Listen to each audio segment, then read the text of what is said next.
Il est 19h sur CNews, merci d'être avec nous pour Face à Philippe de Villiers. Cher Philippe, bonsoir. Bonsoir Elliot.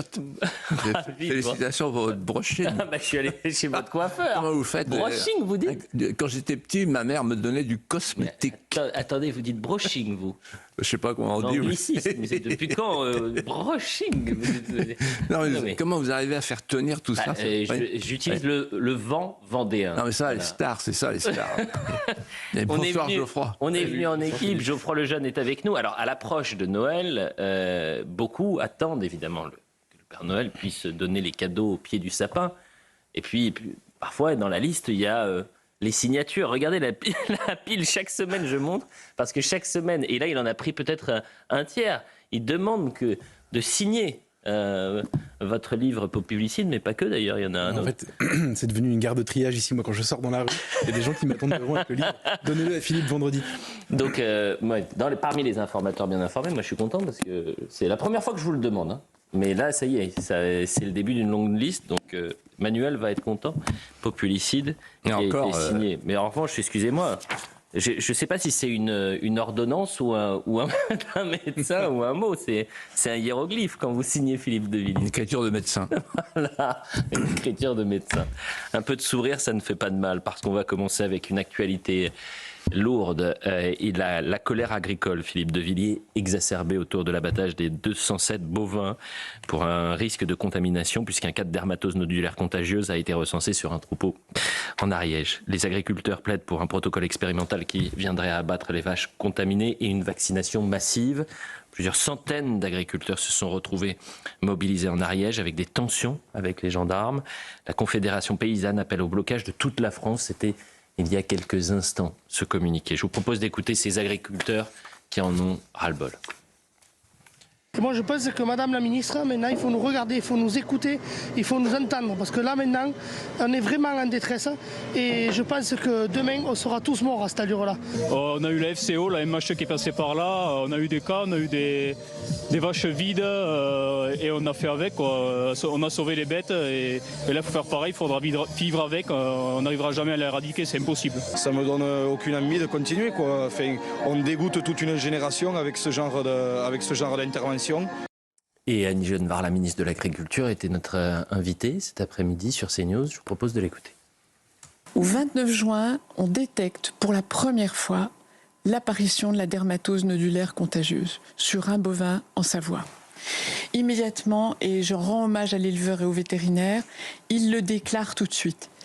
5 semaines plus tard, nous avions 78 foyers. 78 foyers. Et les éleveurs ont accepté, on dépeuple ces 78 foyers. Mais en même temps, on a déployé la vaccination. Parce que l'abattage n'est pas la seule réponse à la maladie, bien sûr. Mais quand vous avez un foyer qui est affecté, le dépeuplement, il est la meilleure garantie que le virus ne se répand pas tout autour de lui. Parce que dans cette affaire, il faut protéger les voisins. Il faut protéger les élevages. Geoffroy Lejeune. Philippe, vous avez parlé de nombreuses fois du populicide agricole. Quel regard portez-vous aujourd'hui sur ce sujet? En regardant Annie Genevard, par ailleurs très sympathique, je me disais c'est le docteur Véran en jupon. J'ai l'impression de revivre le Covid. Comme l'a dit très bien Pascal Praud ce matin. Pourquoi? Parce que dès qu'il y avait un asymptomatique, comme disait le docteur Salomon, le docteur Croque-Mort, qui comptait les morts chaque soir, on enfermait tout le monde. Et on a enfermé tout le monde. Bon, au nom du principe de précaution. Alors là, je voudrais dire ceci, d'entrée. J'ai vu les images hier soir de l'Ariège et j'ai été choqué, bouleversé par ces images. Pourquoi? Parce qu'il y a une différence de traitement entre, comme l'a dit Éric Ciotti d'ailleurs tout à l'heure dans un tweet, regardez comment ils font attention avec la DZ Mafia. Ils n'envoient pas la police comme ça, n'importe comment, hein, n'importe où. C'est trop dangereux. Regardez comment le préfet de police à l'époque, Nunez, le ministre de l'Intérieur actuel, avait conseillé aux commerçants de rester chez eux le 31 mai après la finale de la Ligue des Champions. Pourquoi?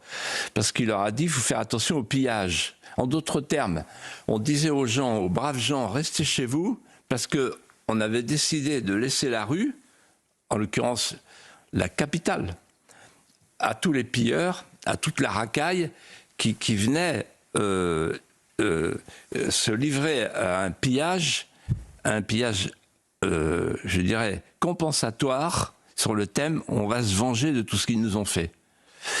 Et donc quand les banlieues se déplacent, là, on dit à la police, oh là là, attention, hein, vous restez loin à l'extérieur. Là, on a eu des hélicos avec des fumigènes et des blindés, vous vous rendez compte?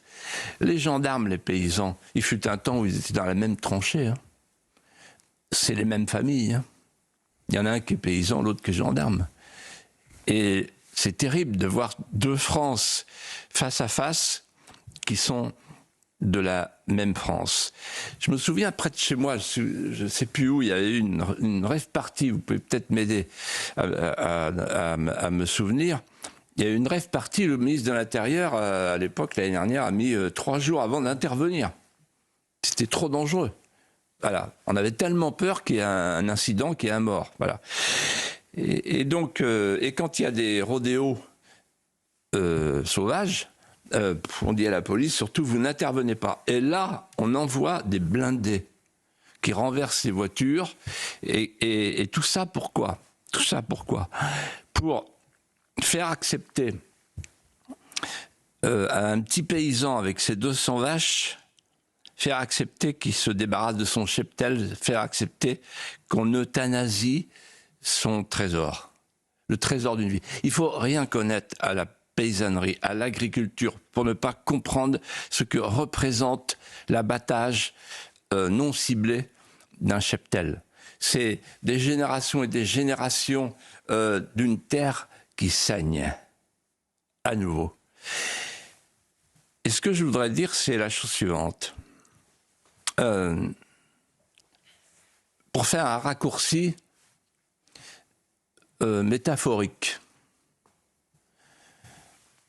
Alors, on abat et on brûle la viande française parce qu'elle est suspectée d'être contaminée. Et pendant ce temps-là, on s'apprête à faire rentrer en remplacement, là encore le grand remplacement, la viande argentine dans le cadre du Mercosur, qui, elle, est infectée à coup sûr. Et on le sait. Il n'y aura pas de clause miroir, il n'y aura pas de clause de sauvegarde, il n'y aura pas de contrôle, on le sait. Donc en fait, c'est un assassinat, quoi.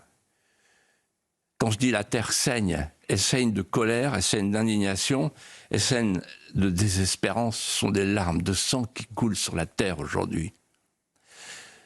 Et puis, comme diraient les juges d'instruction, il y a un faisceau d'indices, moi qui m'intrigue. Premier indice, je ne sais pas si vous vous souvenez, je ne sais pas si on l'avait évoqué ici, je crois. Le 5 mai 2023, c'est pas vieux, il y a eu un rapport de la Cour des comptes dans lequel le président de la Cour des comptes, Moscovici, en appelle à l'abattage du cheptel français, en grande partie, au nom du CO2, au nom du climat, parce que les vaches, quand elles digèrent, émettent du méthane. Moi, j'ai lu 3 fois le rapport pour être sûr d'avoir bien lu. Ils sont sérieux, ces gens-là. Ils sont sérieux. C'est une méthode terroriste. Deuxième indice. Je ne sais pas si vous vous souvenez de M. Canfin. Canfin. Pascal Canfin. Voilà, Canfin. Eurodéputé. Proche de la Macronie. Est-ce que vous vous souvenez, c'est lui qui a amené la danse sur le pacte vert. Et qu'est-ce qu'il a demandé? Et qu'est-ce qui a été voté?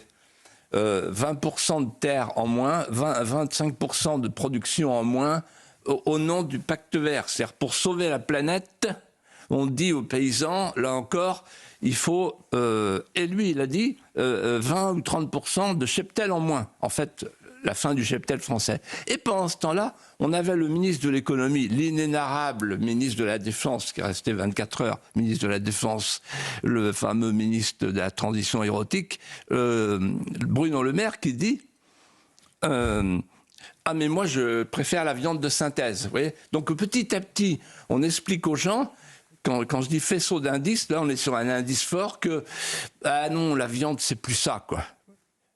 Bon. Et donc le pacte vert, la Cour des comptes, le pacte vert. Et puis alors, évidemment, ce qu'on n'a pas dit, ce que les Français ne savent pas, c'est pourquoi on abat dans l'Ariège les vaches. Parce que l'Europe l'a demandé, parce que c'est une norme européenne. Et tout à l'heure, le président de la FNSEA a dit, sur notre antenne, sur CNews, il a dit, si jamais on n'abat pas les vaches, à ce moment-là, on sera mis sous cloche par l'Europe. La France mise sous cloche par l'Europe. Et là, j'ai pensé au général de Gaulle, qui avait dit, quand il est arrivé au pouvoir en 1958, un an après le traité de Rome signé le 25 mars 1957, moi je veux bien continuer, mais à une condition, c'est qu'on garde l'idée du marché commun et que la France garde son droit de veto. Et qu'on puisse préserver, évidemment, notre cheptel. Alors, quand on voit aujourd'hui le point où nous en sommes rendus, il y a de quoi être désespéré. Je vais vous dire quelque chose.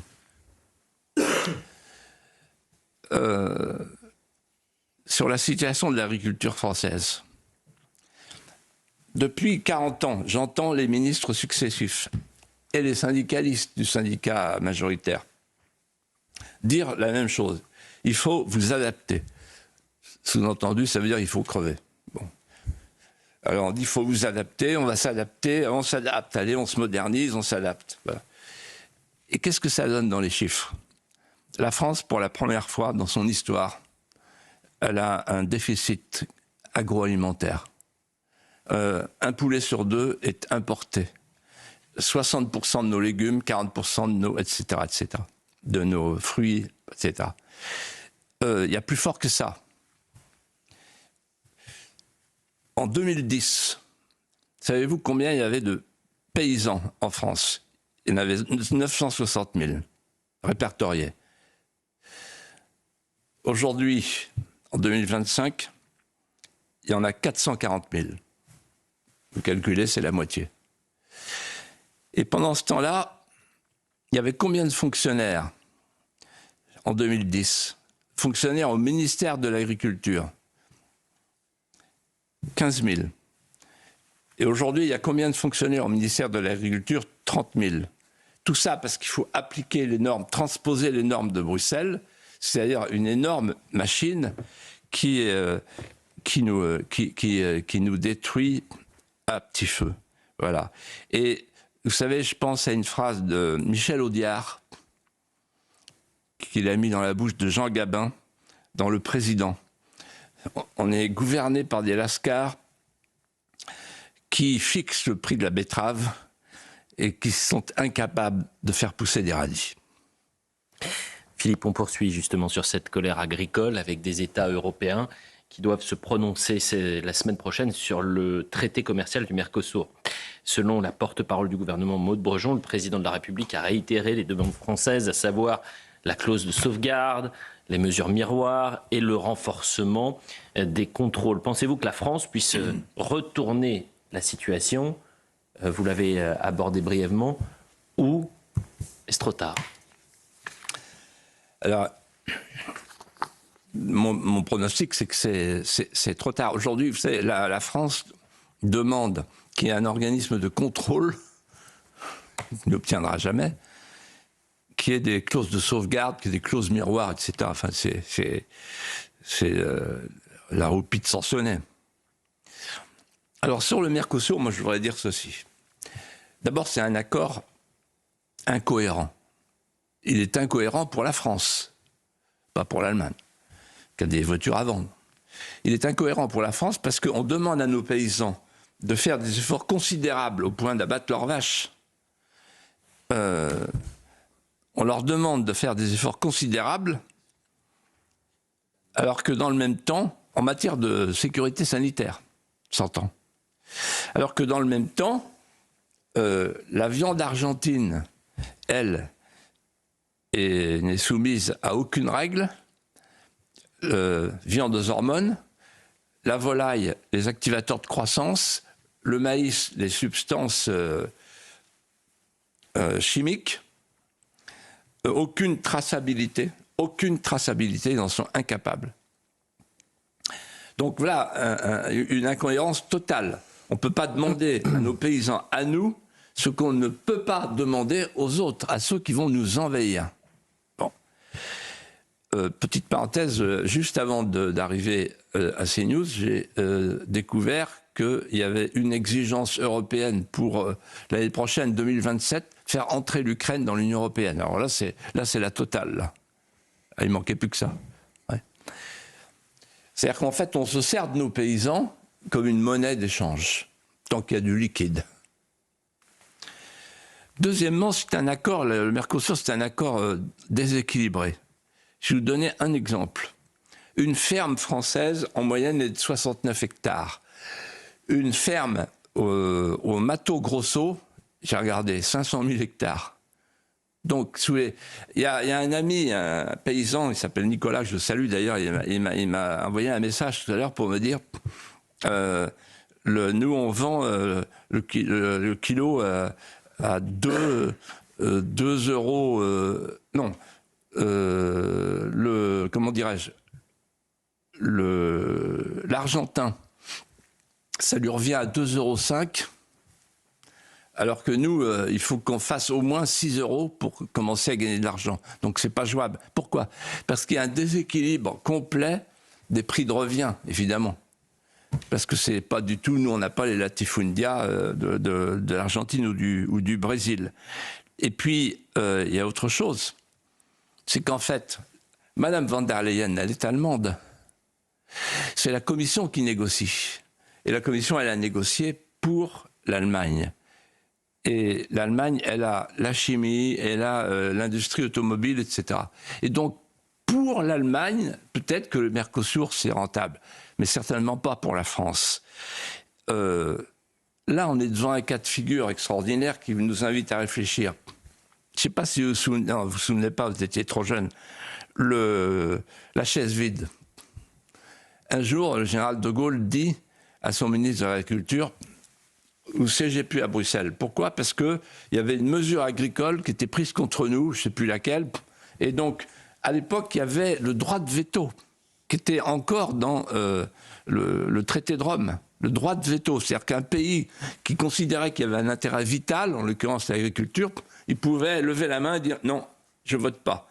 Et à ce moment-là, c'était l'unanimité s'il y avait le droit de veto de la France. Et, voilà. Et tout a été bloqué et la France a repris sa place. Et après, il y a eu ce qu'on a appelé le compromis du Luxembourg, c'est-à-dire le droit de veto. Or, aujourd'hui, il n'y a plus le droit de veto. Il n'y a plus le droit de veto. Voilà, nous sommes dans un super État fédéral où la France ne peut que supplier ses partenaires. Aller les voir, faire la salle pour leur dire de grâce, non possumus, aidez-nous. Voilà. On en est là aujourd'hui. Et donc, en fait, le Mercosur sera adopté. Bientôt, c'est l'Inde.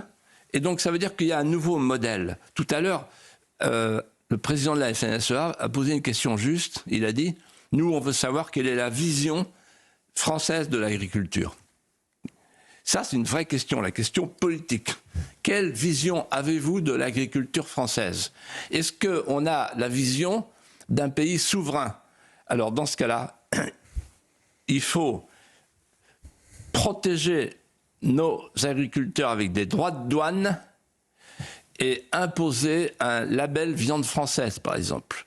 Bon, ben pour ça, il faut quitter l'Europe. Voilà. Et l'Europe, là, donnait de l'argent aux agriculteurs, mais de moins en moins. Aujourd'hui, la contribution nette de la France, les Français ne le savent pas, elle est de entre 10 et 15 milliards d'euros net entre ce qu'on donne et ce qu'on reçoit. Donc, il est temps de partir. Je sais qu'en disant cela, j'étonne dans beaucoup de chaumières, mais une fois de plus, je suis un peu en avance. Vous qui défendez la souveraineté française, Philippe de Villiers, son industrie, son pouvoir de créer, d'innover, vous souhaitez aussi parler de la liquidation judiciaire d'un groupe centenaire d'électroménagers, le groupe Brandt, et qui laisse quelques 700 salariés sur la paille à la veille de Noël. Je vous propose d'écouter là aussi des salariés, des responsables syndicaux dévastés par cette annonce. Après, on avait 50% de chance d'y arriver, de pouvoir monter cette scope. Et on se retrouve donc ce matin très déçus du résultat. Ça aurait pu sauver un certain nombre de salariés et on va se retrouver donc tous à franc travail, malheureusement. Ouais, le Made in France s'en va, c'est dommage parce que il y avait que nous qui savions faire des tables, des fours avec la marque française. Et là, maintenant, on va aller en Chine. On laisse marcher les Chinois, tout ce qui est l'étranger. J'en veux pas aux étrangers, hein, mais on a un savoir-faire, c'est terminé. Notre service était complètement supprimé, donc c'est une surprise sans être une surprise. Mais là, le coût de la liquidation judiciaire, là, franchement, ça met une claque à tout le monde, quoi. À tout le monde. Au moins, on est tous sur le carreau cette fois. Voilà. Donc là, on se débarrasse de tout. Brandt, voilà, on va faire une croix dessus maintenant. J'ouvre le jeune. Philippe, certains ont parlé de choc à propos de cette liquidation judiciaire, mais n'était-ce pas prévisible? Alors, je vais vous répondre. D'abord, c'est une entreprise que je connais bien. Je la connais 2 fois, parce qu'à 2 reprises dans ma vie, j'ai croisé cette entreprise. Donc je la connais de l'intérieur. La première fois, c'est en Vendée, puisque c'est l'entreprise qui a repris S20, les machines à laver, les machines à linge, etc. Entreprise rutilante, novatrice. Et ensuite, j'ai retrouvé l'entreprise Brandt aux portes de Vendôme, à Saint-Ouen, quand j'étais jeune sous-préfet. Et en fait, je me souviens, quand je parlais avec le président de la République de l'époque, Valéry Giscard d'Estaing, qui était mon administré, puisqu'il habitait à Auton, dans mon arrondissement, dont j'étais le sous-préfet. Il me disait, vous avez de la chance, monsieur le sous-préfet, vous avez des entreprises magnifiques comme Brandt, etc. Brandt, c'était incroyable, c'était le micro-ondes. Voilà. Bon. Et moi, j'arrive pas à m'y faire, là. Depuis 2 jours, je me dis, mais quelle figure archétypale du désastre français. Vous vous souvenez de Macron qui parlait de la réindustrialisation. Aujourd'hui, on va passer sous la barre de 10% d'industrie française dans le PIB, contre 20% en Italie et 20% en Allemagne. Donc la messe est dite. Et ce matin, je lisais un papier dans l'Opinion, un excellent journal, et l'éditorial qui dit « Les liquidateurs de Brandt siègent à l'Assemblée nationale ». C'est tout à fait exact, mais insuffisant. C'est tout à fait exact parce que, en fait, l'impôt de production, voilà, il paye. Voilà. Les entreprises s'en vont ou ferment. L'impôt de production qu'on a cessé de faire croître, là, tous ensemble, là, au Parlement, voilà, on a le résultat. C'est-à-dire les entrepreneurs n'ont qu'une idée en tête, maintenant, c'est de fuir. Deuxièmement, la facture d'électricité, qui ne cesse de croître en termes de compétitivité sur le plan énergétique. Brandt s'est trouvé dans une situation impossible. Mais ce n'est pas l'essentiel. Et l'essentiel, personne ne veut en parler. Pourquoi? Parce que c'est la fameuse mondialisation heureuse qui continue. Pourquoi? Parce que, en fait, moi j'ai vécu le moment de bascule. Et si vous me permettez, je voudrais vous dire un mot. Parce que ça reste pour moi un traumatisme politique et psychologique. Je suis là à l'Assemblée, on est en 1994, le 17 avril. Il y a un traité qui vient d'être signé par tous les grands pays industriels, le traité de Marrakech. Ce traité de Marrakech met fin au GATT et remplace le GATT par l'Organisation mondiale du commerce. Avec une idée simple, on abolit les droits de douane dans le monde entier, parce qu'on est entré dans une phase nouvelle, c'est le bien-être cosmique par le marché universel. Et bientôt, la Russie va s'y associer. Bientôt, la Chine va s'y associer. On va faire rentrer la Chine dans l'OMC. Et tout le monde joue le jeu. Et on croit qu'on entre dans une période de bien-être cosmique post-national, et on croit que la démocratie de marché va unifier le monde et dissoudre les identités récalcitrantes comme de vulgaires calculs rénaux. Et ça marche. Et moi, quand je dis non, il faudra remettre des protections si on veut protéger nos entreprises, on dit vous êtes un ringard. Bon. À l'époque, il y avait un homme qui s'appelait Jimmy Goldsmith, auquel je rends hommage, qui était mon ami, qui a écrit, qui s'appelait Le Piège, et qui disait on est plus sur un problème de différentiel fiscal, etc. On est sur quelque chose de fondamentalement différent, c'est que le coût d'un travailleur en Chine ou en Inde est 100 fois inférieur au coût du travailleur chez nous. Donc on ne sera jamais compétitif si on ne garde pas des droits de douane, si on ne garde pas des protections, des herses douanières. Or, on n'a pas voulu garder les herses douanières. Je vous rappelle qu'en 1992, le marché commun a disparu avec le traité de Maastricht au profit du libre-échangisme mondial. C'est-à-dire que la préférence communautaire, la préférence européenne dont Macron a parlé la semaine dernière, elle a disparu.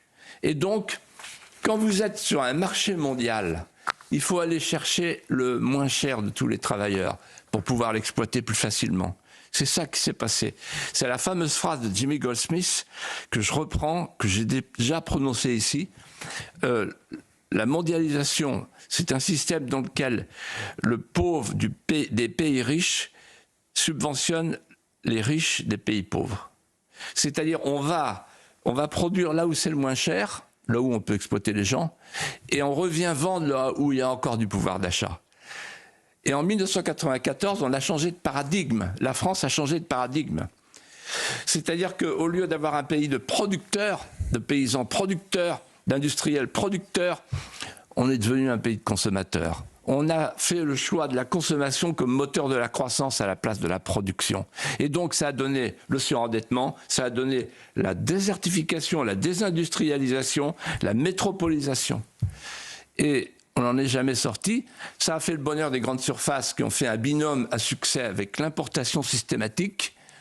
Et donc on est devenu un pays de consommateurs. Seulement, le problème des consommateurs, c'est qu'il faut qu'ils aient de l'argent. À un moment donné, la consommation s'effondre et le pays s'effondre avec lui. Donc Brandt, c'est vraiment une allégorie tragique de cette longue période des chaînes de valeur globale où on allait faire travailler au bout du monde des pays qui fabriquaient beaucoup moins cher que nous. Mais j'arrive à la conclusion, c'est beaucoup plus grave que ça.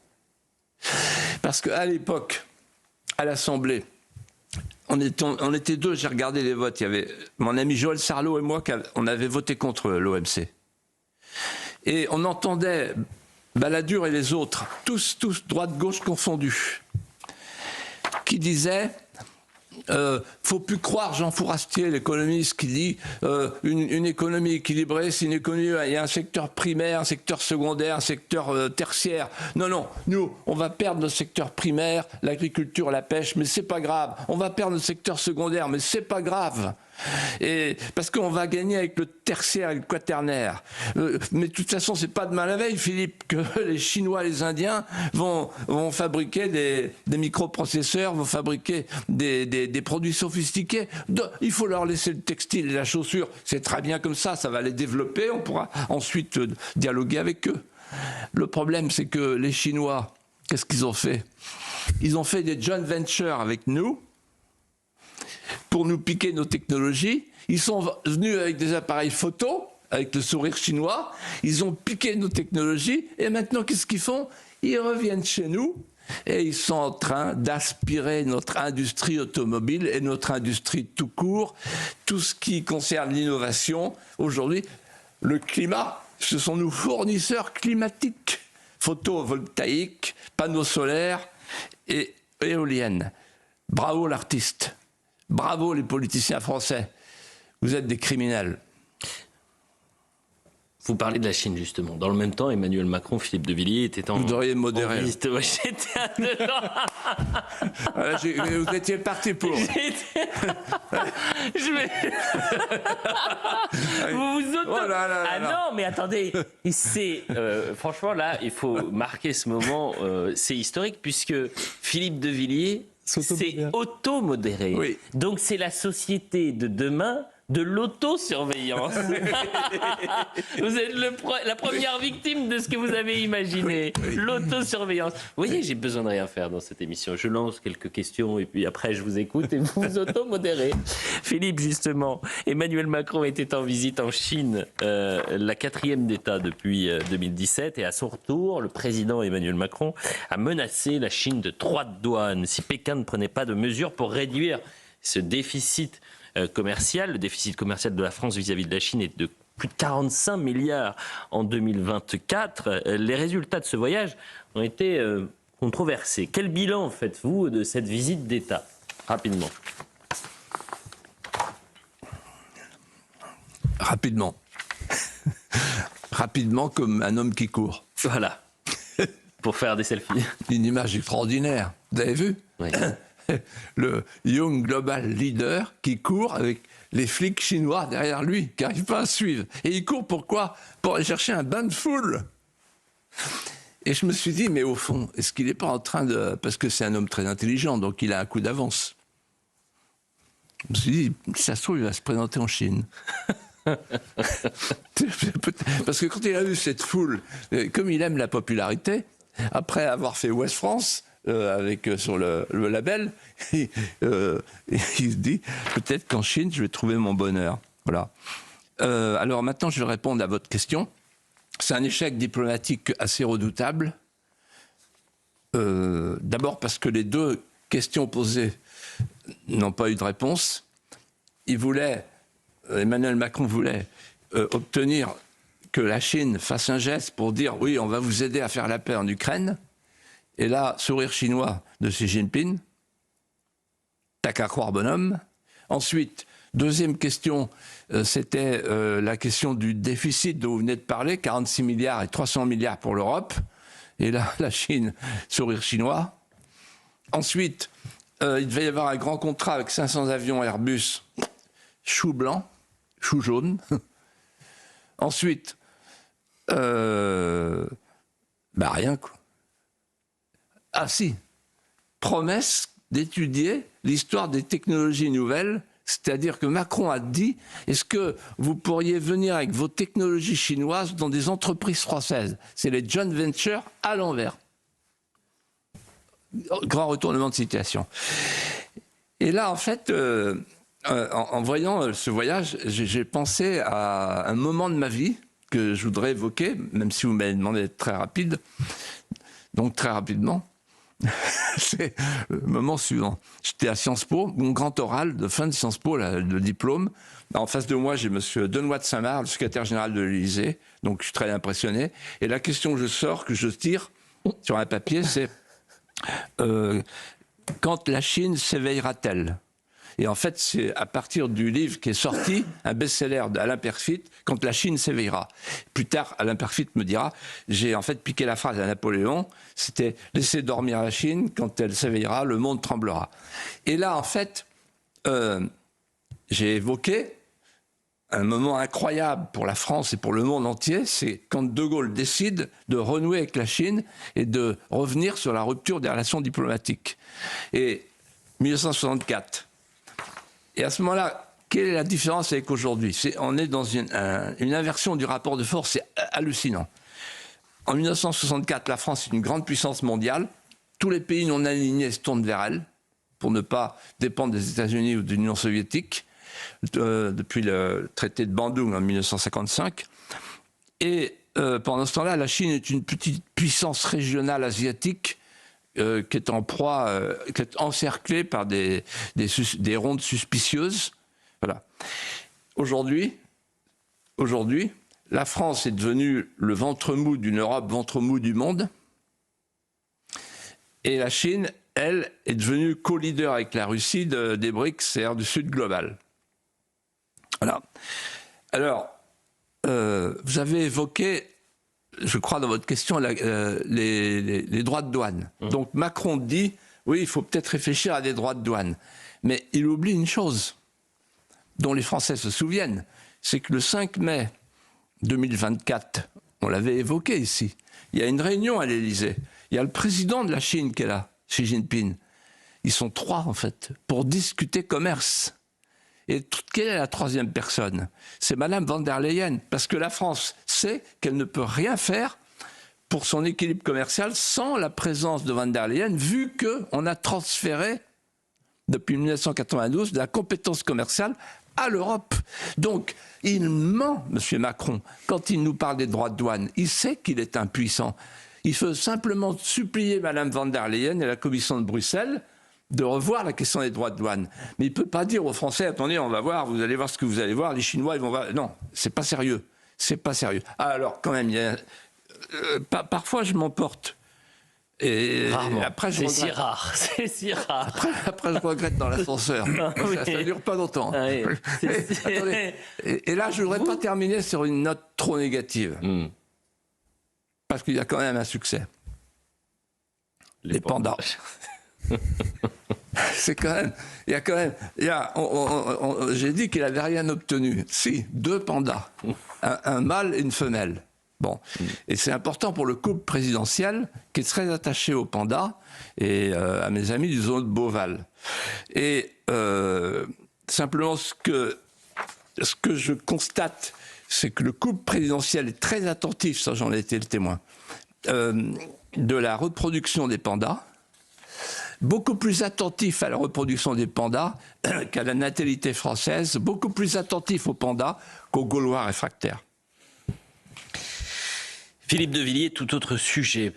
Philippe, saviez-vous qu'il existe un lien entre les nazis et nos chers marchés de Noël? Alors là, vous dites, qu'est-ce qui lui prend? Il a de la fièvre, Eliette Deval. C'est pas moi qui le dis. Et c'est une vidéo publiée sur le réseau social de France Info. Le média public a d'ailleurs concédé mercredi que le titre était un raccourci et donc ils ont choisi de retirer cette pastille. Regardez, nous avons publié une vidéo sur les marchés de Noël, le titre était un raccourci, nous choisissons de le retirer. Geoffroy Lejeune. Alors Philippe, la question est très simple. Est-ce que vous pensez que cette histoire, ce faux pas, est anecdotique ou pas? Alors déjà, là, vous n'avez pas parce que moi j'ai eu, voilà l'histoire, un ami m'a envoyé la vidéo. Elle a été supprimée. Alors, elle a été supprimée, mais moi je l'ai encore. Bon. Et je vais tout vous dire, j'ai vu Christine Kelly qui commence son émission à 19h pile et qui dit, oh là là, incroyable, France Info vient de déclarer que les marchés de Noël ont été inventés par les nazis. Ça a duré 8 minutes, et 8 minutes après, donc je suis persuadé, absolument convaincu que c'est à cause de ça. Ils se sont dit, oh là là, il y a le feu. Et ils sont revenus sur cette vidéo. Alors la vidéo, elle dit, les marchés de Noël ont été inventés par les nazis. Et ils développent. Bon. Alors, moi, ma réponse est la suivante. Premièrement, le service public est dévoyé. Il faut le supprimer, il faut le privatiser, comme l'a proposé Sarah Knafo, dans un papier remarquable, une interview remarquable qu'elle vous a donnée, qu'elle vous a accordée au JD News, cette semaine. Il faut privatiser tout ça, parce que ce sont des menteurs, c'est le mensonge d'État. Là, c'est très très grave. Une télévision, une radio de service public qui ose dire que Noël a été inventé par les nazis. Allez, voilà, vous l'avez là, c'est formidable. Ouais. Ah, dis donc. Et c'est Benjamin, non? Ah non, ce soir c'est Julien Duroux. Ah, très bien. Mais qui est tout aussi professionnel. Excellent. Bon, voilà. Et alors, D'abord, donc France Info. Bon, France Info, c'est un nid de mensonges. Deuxièmement, et d'amateurisme. Deuxièmement, les marchés de Noël n'ont pas été inventés par les nazis. Exemple, moi, je connais l'histoire d'un marché de Noël qui existe depuis 1253. À côté du Puy du Fou, le Bourg Bérard. Voilà, j'ai toutes les archives, je les tiens à la disposition des historiens. Donc, marché de Noël, voilà. Et il y avait un marché de Noël à l'Herbergement, rien que chez moi, dans le Bas-Poitou, en Vendée, au XIIe, XIIIe siècle, et sans doute avant. Bon, les crèches de Noël ont été inventées avec Saint François d'Assise, c'est 1223. Bon, donc, il faut qu'ils arrêtent avec le nazisme. Ils sont obsédés par le nazisme. Mais je vais aller plus loin. Et je regrette que personne ne l'ait dit. Peut-être que la conférence des évêques de France est en vacances en ce moment. En train de préparer un document sur la migration comme solution à tous nos problèmes. Mais j'aurais aimé qu'il y ait une autorité qui se lève et qui dise « Attendez, il y a un pape qui s'appelle Pie XI, le 3 mars 1937, qui a écrit et publié une encyclique en allemand, s'il vous plaît, pour qu'elle arrive directement chez les Allemands et qui a été diffusée dans toutes les églises d'Allemagne en 1937 aux grandes dames d'Hitler et de Himmler. Et donc, il y a entre le christianisme et le nazisme une incompatibilité originelle qui est explicitée dans cette encyclique, car le nazisme est une nouvelle religion séculière fondée sur le racisme. C'est ce que dit le pape. Et si vous fouillez un peu sur l'histoire de l'Allemagne nazie, vous découvrirez que Himmler et Hitler étaient fascinés par l'islam. Fascinés par l'islam. Et que la seule religion qu'ils reconnaissaient, en dehors de la religion séculière du nazisme, c'était l'islam, parce que c'était une religion, disait-il, guerrière. C'est ce qui a fait que Bernanos a appelé l'Allemagne l'islam des terres sans soleil. Donc qu'on ne vienne pas nous dire aujourd'hui, c'est insupportable, qu'il y a un lien entre Noël et le nazisme, entre le christianisme et le nazisme. Monseigneur Lustiger disait ça très bien. Il disait il y a un lien entre le nazisme et les Lumières, oui, ça c'est sûr, une forme de progressisme, droit de l'homiste sans le nisi potestas ad Deo, mais entre le christianisme et le nazisme, c'est une incompatibilité fondamentale. Et entre toutes les religions. J'ai un informateur bien informé qui me dit « modérez-le sur les évêques ». Philippe de Villiers, je voudrais qu'on parle de Donald Trump à présent. Mercredi, Donald Trump a accordé un entretien approfondi à la revue Politico. Cet entretien fait suite à la publication, vous savez, on en avait parlé la semaine dernière, de la stratégie de sécurité nationale de 2025. Trump ne bâche pas ses mots sur l'Europe, je vous propose qu'on l'écoute. Si elle continue sur cette voie, l'Europe ne sera plus pareille et un bon nombre de ces pays ne sera plus viable.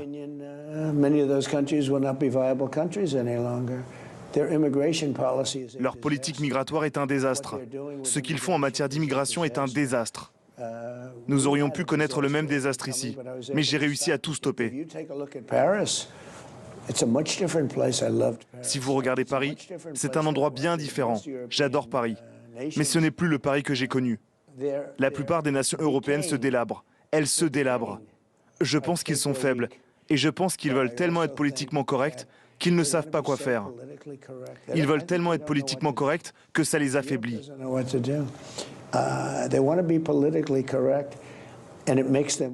Regardez le maire de Londres, c'est un désastre. Il a des idées bien différentes de ce qu'il devrait avoir. Et il a été élu parce que beaucoup de gens sont entrés dans le pays et ont voté pour lui. C'est ce qu'il se passe. Geoffroy Lejeune. Est-ce qu'il a raison, Philippe, ou est-ce qu'il exagère, Donald Trump? Alors, hélas, il a raison.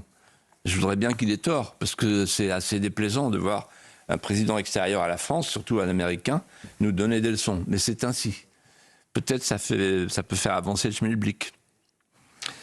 En fait, il faut regarder le document attentivement, le document de sécurité nationale, comme l'a fait quelqu'un comme Pierre Lelouch, qui est brillantissime comme d'habitude sur le sujet.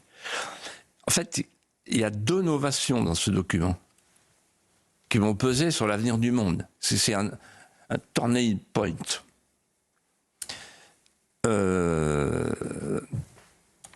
Premier tournant.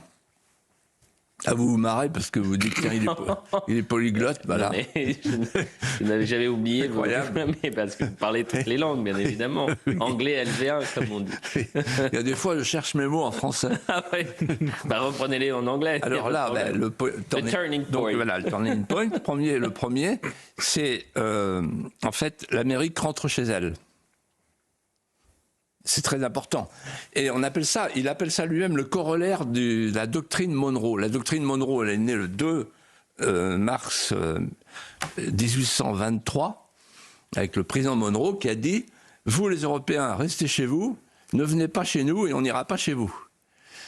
Et en fait, Trump reprend la doctrine Monroe et il explique qu'on va s'occuper de notre hémisphère. Il pense. Alors, et il y a une formule d'un professeur Serge Bach qui dit en fait, c'est le Venezuela avant le Nigeria, comme nous on disait du temps de Raymond Cartier dans Paris Match, la Corrèze plutôt que le Zambèze. Voilà.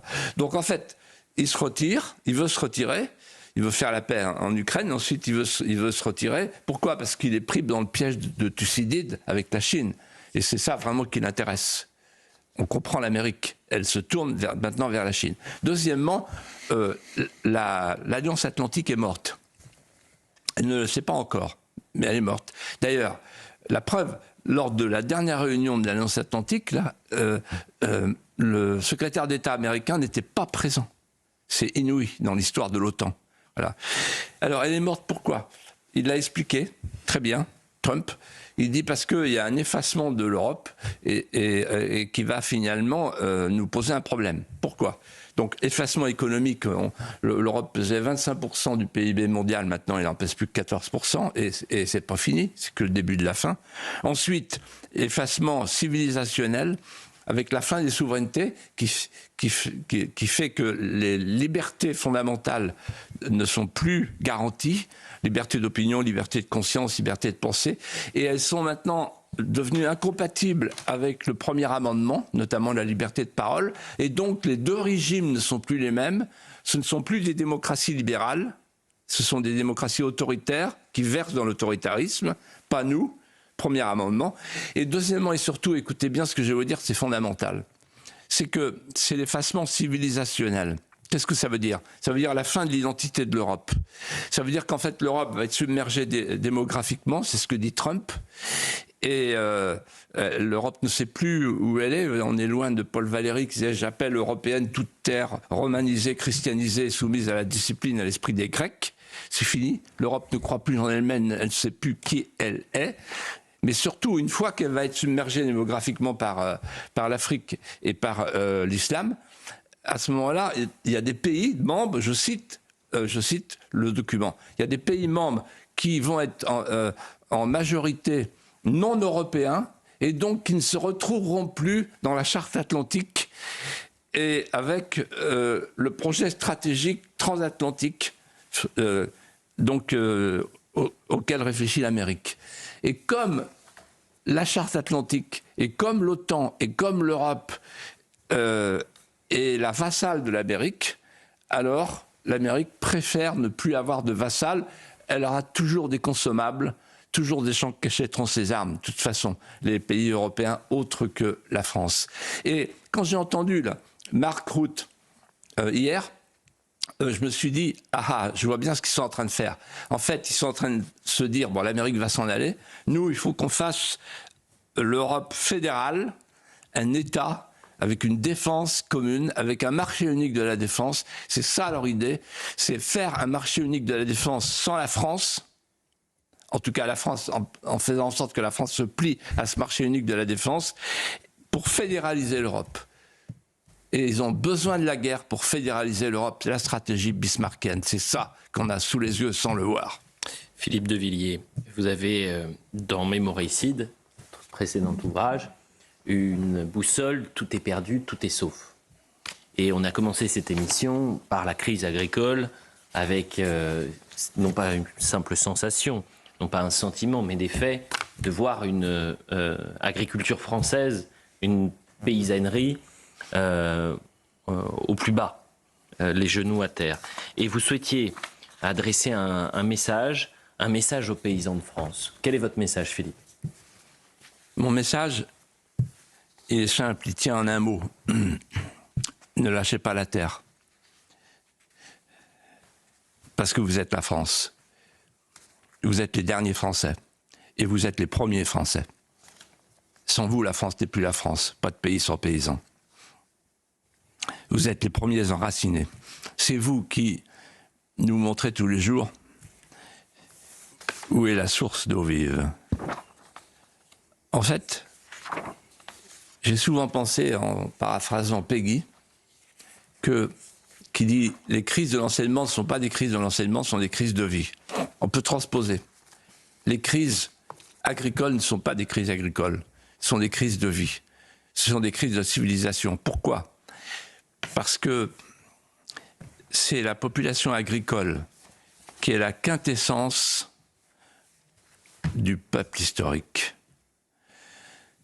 C'est la population agricole qui constitue le premier maillon de notre histoire. Vous savez, j'ai souvent évoqué ici la fameuse enluminure du XVe siècle, le jardin de paradis. Dans le jardin de paradis, on voit l'arbre sec qui refleurit. C'est le peuple français. C'est l'image de l'arbre, en fait. C'est l'image de la terre. C'est l'image du verger. C'est l'image du paysan. Et donc, ce sont les premiers jardiniers du jardin de paradis. Et donc, il ne faut pas qu'ils lâchent. Il faut qu'ils attendent le moment où les Français vont se tourner vers eux pour leur dire « on a besoin de vous ».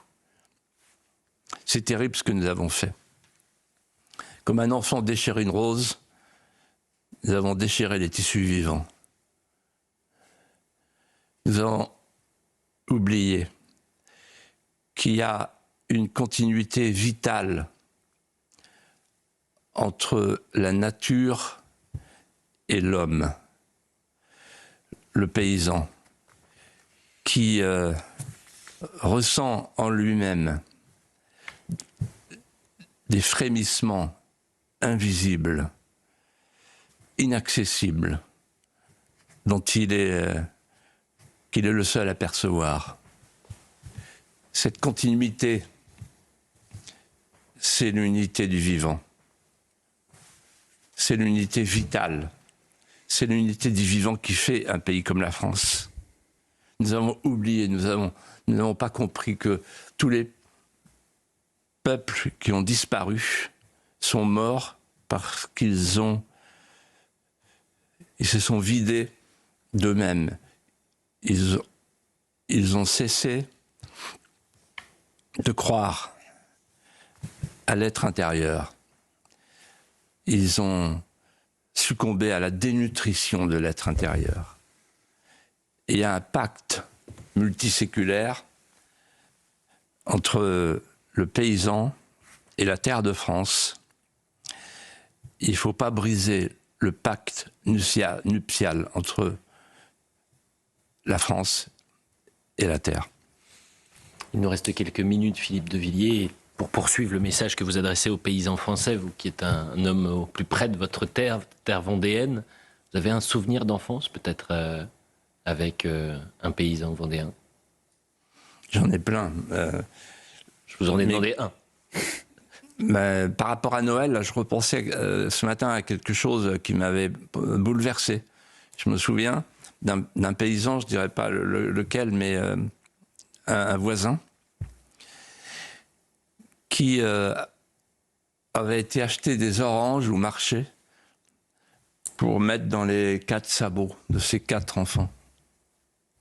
Il avait que des oranges, parce qu'il était pauvre. Et puis je l'entendais darioler au loin, en appelant ses bœufs du nom de ses blessures de guerre. Blessures de guerre de 14. Et puis un jour, je l'ai vu pleurer, c'était le jour de Noël. Enfin, il avait la larme à l'œil, il était épuisé. Et je lui dis, pourquoi tu pleures? Il me dit, parce que j'ai pas pu aller à la messe de minuit. Et pourquoi? Parce que j'ai eu un vélage d'une mes vaches. Et je pense à lui en cet instant où les paysans de France se demandent s'ils vont garder leur cheptel. Un paysan qui pleure parce qu'il ne peut pas assister à la messe de Noël, parce qu'il n'y a pas de vétérinaire à l'époque. Et il fait le vélage de sa vache. Et sa vache, pour lui, c'est un trésor. Eh bien, un grand merci Philippe de Villiers pour cette émotion et cette émission, bien sûr, non sans émotion. On va poursuivre le débat autour de cette crise agricole, cette colère paysanne dans un instant dans l'heure des pros. On se retrouve bien évidemment la semaine prochaine.